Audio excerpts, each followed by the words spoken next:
अस्सलामुअलैकुम। City 5 TV के साथ मैं हूं जवेरिया न्याज। सबसे पहले हेडलाइन।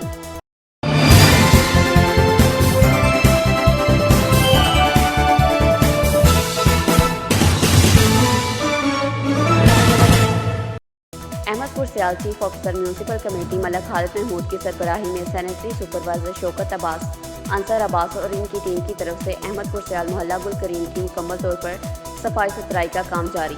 मोहल्ला गुल करीम की आवाम का chief officer municipal committee Malik Khalid Mahmood और इनकी टीम का शुक्रिया अदा और अच्छी कारकर्दगी पर सलाम पेश। Ahmadpur Sial chief officer municipal committee Malik Khalid Mahmood की सरबराही में सैनिटरी सुपरवाइजर शौकत अब्बास, अंसर अब्बास और इनकी टीम की तरफ से अहमदपुर सियाल मोहल्ला गुल करीम की मुकम्मल तौर पर सफाई सुथराई का काम जारी।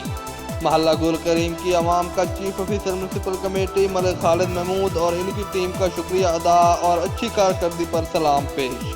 कैमरामैन टीम के साथ मोहम्मद इरफान अरफल, सिटी 5 टीवी अहमदपुर।